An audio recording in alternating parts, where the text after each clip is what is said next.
Hi friends, in Planet Earth Dating, it's Sunday, April 7th, 2019. We really want to explain what we're doing here, and we see that we can do a better job of it.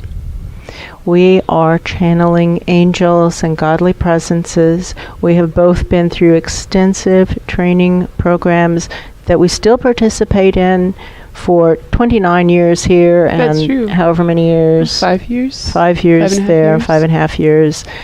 And we're still participating in the training program. And so we're channeling godly presences and angels. That's true. Who are well recognized as messengers of God.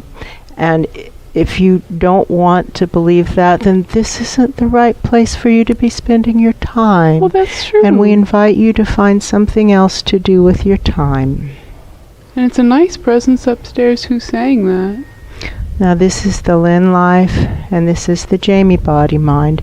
And the authorized souls in these presences are child souls who are working to get to God. And all other souls from all other dimensions, as long as the souls are already living by the many rules given to the Search for Truth community and are willing to live by the advice that they give. That's true. For example, invoking instant karma for themselves, just as we are invoking instant karma for ourselves. That's just an example, living by all the many rules already given to this community, the Search for Truth community, by wiser minds above all of us. And again, we remind everybody in all dimensions to please look up. Look up. Look up and find the godly presences who are speaking to you right now. I see that room, that same room of godly presences. It's got all the godly presences who are affiliated with planet Earth. I see that room also. And they are all working together to try to get through to humanity, to stop humanity's insane destruction of the planet. This is not humanity's planet to destroy. That's true. This is God's planet. They're all trying to get through to us. They've asked us to accumulate a list of questions. What is it that people are asking? And so we've begun that process. It's just begun, and the list is getting really long, and they said, don't let this list pile up. It's going to get away from you. Start to answer these questions, and we again remind everybody that the answers are not coming from either of us. They are coming through us. Through us. We are channeling angels. This is what the angels are saying, and or godly presences. Is that clear? And one of the important points about this process and about the channeling is that the things that are coming out of these mouths during these videos, they're not the opinions of these two body minds, the opinions of those angels and those godly presences. But we work hard to listen to what they say and to adjust our opinions to match theirs. If they're saying something, then we really try to see if we can come around the corner in our own thinking so that we are in harmony with their teachings. And if their teachings, if you don't want to do that, then once again we invite you to find another way to connect with God. So what we have here in front of us is a bowl full of the questions that have been asked by humans here on Ground Zero Planet Earth over the last few days. And we're going to go through them one by one, and we'll say the question out loud, and then we'll channel the answers as given by that room full of divine presences, godly presences, angels who are all affiliated with planet Earth and who are working together to get humans to stop destroying the planet. And we're going to get started. Okay. The first question is from Heather, and she says, I think that people are scared of something different, and I know that the talk lately is the opinions you shared of having children. I know a lot of mothers were offended by this. Maybe you can touch on that? shutting the baby factories down. That made me sad, because my children are my world and they are my joy. So are the angels telling you that babies aren't meant to be here?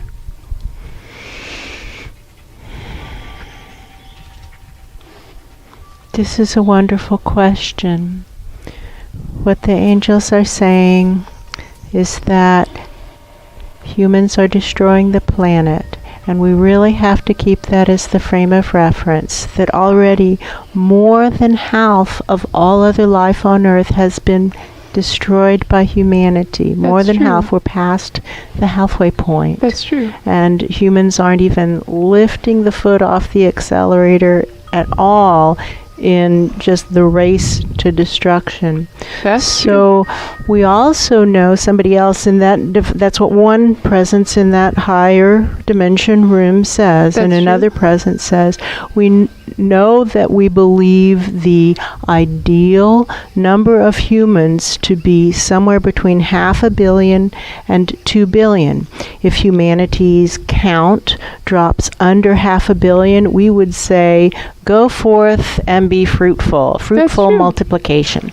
If it rises above 2 billion, we start to say, ease off, shut down the baby factories. That's true. If it's below 500 million, we say, make more babies. If it's above 2 billion, we say, ease off, fewer babies.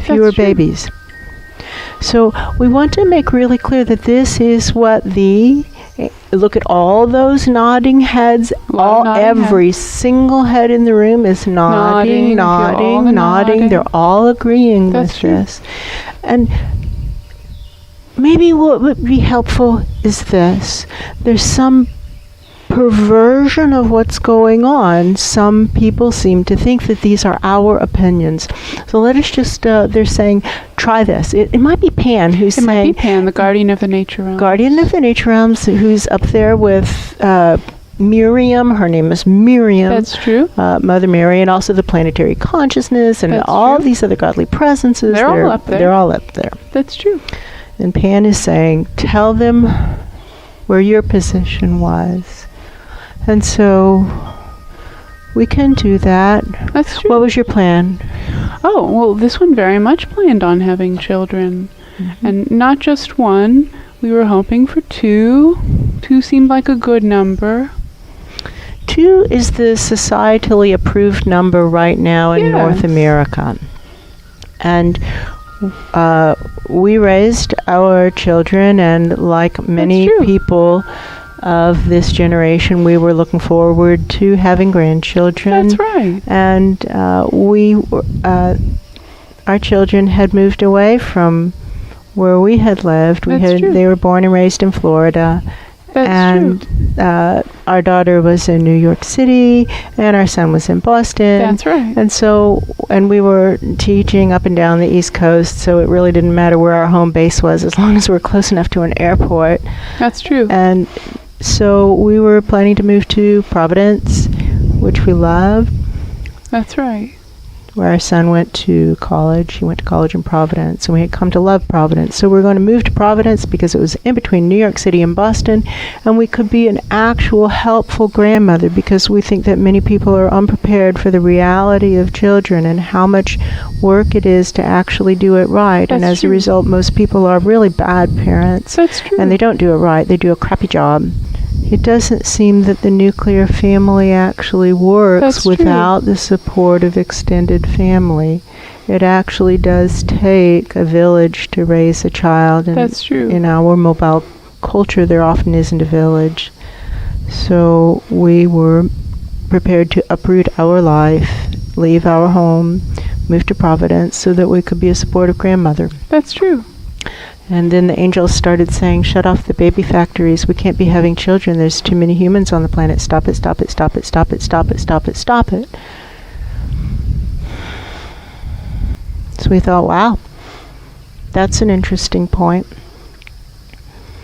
And we started looking into it more and more and realizing that they were right. Oh, yeah. And so we started talking about it amongst ourselves, and we all 3 agreed. The mama, the daughter, the son, we all three agreed it isn't right to bring more children into the world. That's true. Somebody needs to start to set an example of its being not only socially acceptable, but actually laudable to not have children. We need to start seeing the choice to have children as the selfish choice that it actually is. That's true. Now, that having been said, if you have children, be a good parent to them and raise them well, and raise them to consider the needs of the greater good, to consider the needs of the planet, not just of humans, not just of humans. This is not humanity's planet to destroy. This is God's planet, and we are supposed to be caring for it, and we're doing a terrible job. That's true. So if you already have children, raise them well. And if you don't already have children, consider keeping it that way and set a better example for those around you. Don't be selfish. Take that time and money that you're not spending on children and spend it to make the world a better place. Does that answer the question?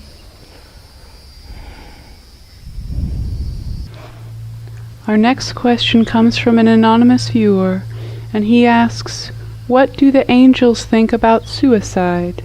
Is it against God's laws?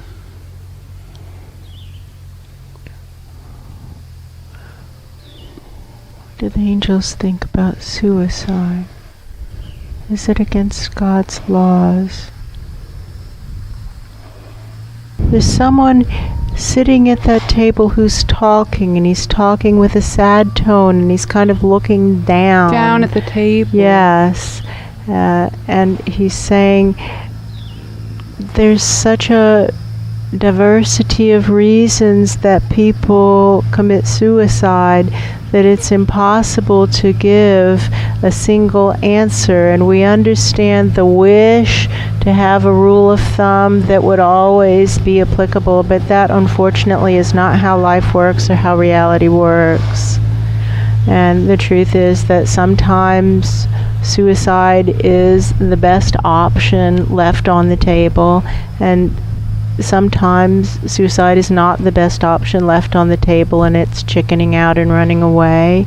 That's but true. We really want to consider the reality of a planet that's overburdened by humanity. That's what he's saying. And if somebody is willing to give up their seat on the bus, why wouldn't we applaud them? So we really need to, this soul is continuing, we really need to examine this issue of euthanasia and to legalize euthanasia, and not only legalize it, but to not judge those people. That's true. There's way too much criticism and judgment of the choices that other presences are making, and to really consider that we've got to lighten the load of humanity. We've just got to. We really need to respect the people who are making the choice to give up the seat on the bus, and not criticize them, and make it legal and pleasant.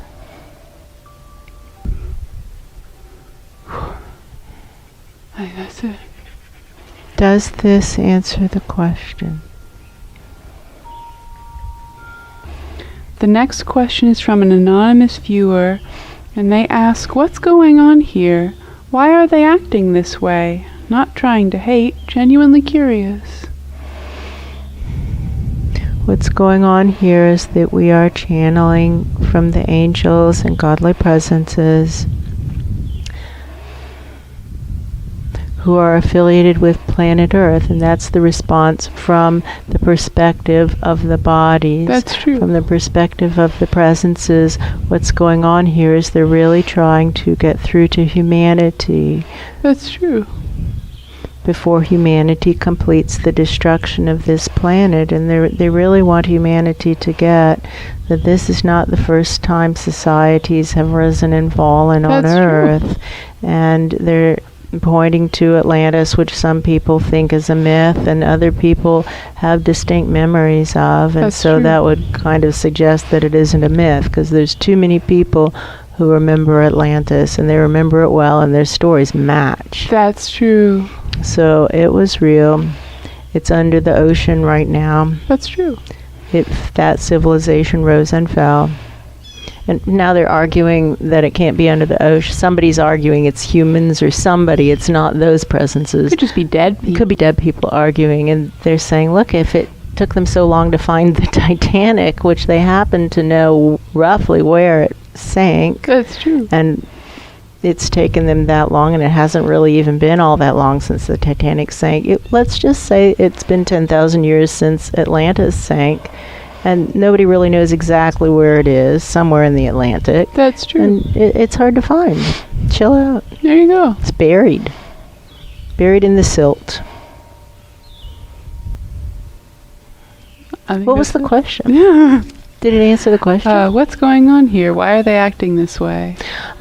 So sometimes what people are talking about when they say, why are they acting this way, is what are you doing with your hands? Yeah. And what we're doing is holding up our intuitive channels to get through the clouds of dead people, up above the astral dimensions, way up high. There is still light, and there is a place where truth prevails and true love prevails, and true love is calling the beloved into his or her greatness. That's true. Calling the beloved into their destiny, their soul plan, into their sacred vows to spirit. That's true. Because when we die, as is inevitable, we're held accountable to our soul plans. Every time. Every single time.